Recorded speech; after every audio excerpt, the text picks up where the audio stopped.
create pockets of happiness around your life. And how can you do this? One, figure out what happiness actually means to you. And this is why self-awareness is really important, because I think most of us are trying to achieve a definition of happiness that does not apply to us. And speaking of happiness,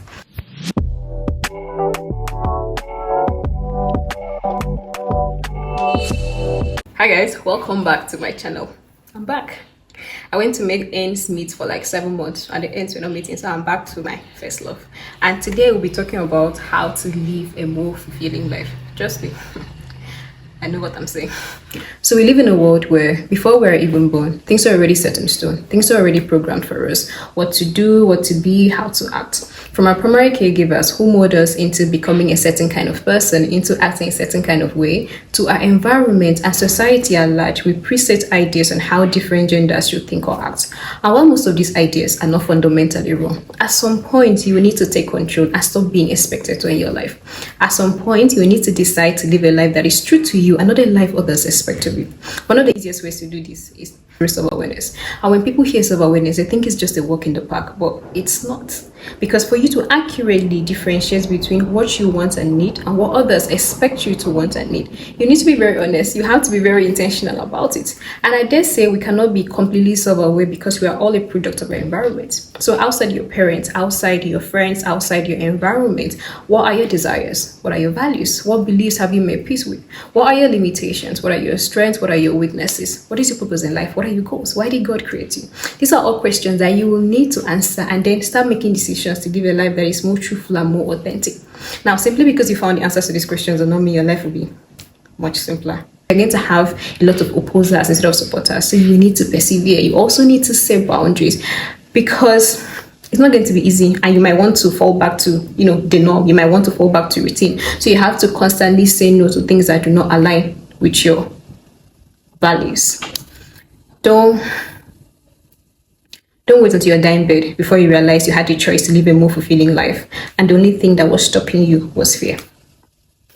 Number 2, work hard. Work incredibly hard, but don't work so hard that you forget what's truly meaningful. On the flip side, God willing, give yourself a time frame, a 5 to 10 year plan, and set solid foundation around money so that with the remaining years of your life, God willing, you'd have the privilege to be flexible with your time. Now, this is not a one-size-fits-all advice, because if you come from a poorer background, your main purpose in life will be to eradicate poverty, so you're going to work hard. If you come from a richer background but there was no love, you'd want to focus more on relationships. But regardless of what your situation is, I think at some point we all come to a conclusion that the most important things in life revolves around family, relationships, both romantic and friendship, and the service you render to people. Not money. Money is important. Money is very important, but everybody wants to be loved. Everybody wants to be understood. Everybody wants to be accepted.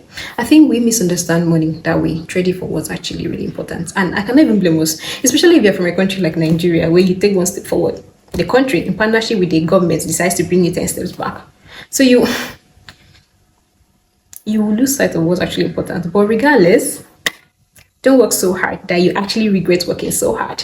Don't work so hard that you miss out on your family. Don't work so hard that you miss out on things that are truly, truly important.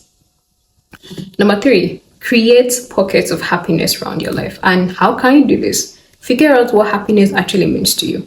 This is why self-awareness is really important, because I think most of us are trying to achieve a definition of happiness that does not apply to us. Speaking of happiness, subscribing to my channel and liking this video is going to make me very happy. So please kindly click on the subscribe button so this family can grow, and like this video too so that YouTube can show it to other people. Thank you. Now, you've heard this before, happiness is a choice, and I'm going to repeat it. Happiness is a choice.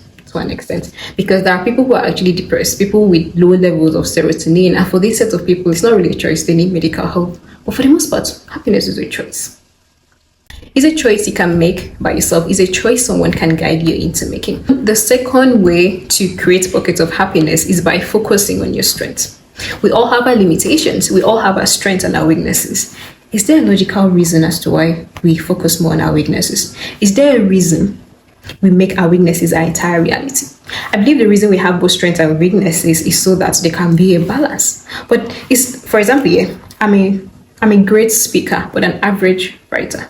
Instead of me to turn that great speaker into an excellent speaker, I'm trying to turn the average into good. Why? It doesn't make sense. See, obviously, we should all have basic skills around everything, but know your own strengths, know your weaknesses, and make peace with it. See, the Bible says your gifts is going to enable you to stand before men, it's going to enable you to stand before kings. If you turn that average into good, it doesn't. First of all, you have wasted time, and now you are good. You're not going to stand before a king be good. You have to be excellent to stand before a king, but you had the chance to turn that greatness into excellency, into excellence. Into excellence. I don't know. You had the time, you had the chance to turn that greatness into excellence, but instead you're focusing on the average and wasting time. Just make peace with your limitations. For real, make peace with your strengths. And I get that it's gonna be hard because while in school, they want us to have A in all the subjects, but it's okay to have A in mathematics. I have C in English. It's okay. The third way to create pockets of happiness is to love the people that love you. And this sounds so simple, but it's also very difficult. We have people that love us just because we exist.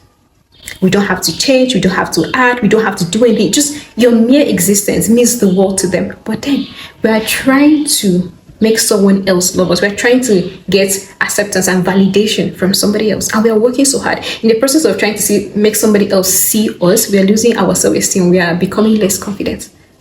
Oh, wow. We never even try for ourselves. Jesus. People that Jesus Christ came to die for.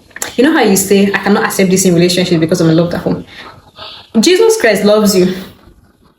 So when you want to start fighting for somebody else's love, remember that person is not going to die for you on the cross. And somebody already died for you on the cross. And the person loves you. The Bible says nothing can separate you from the love of God.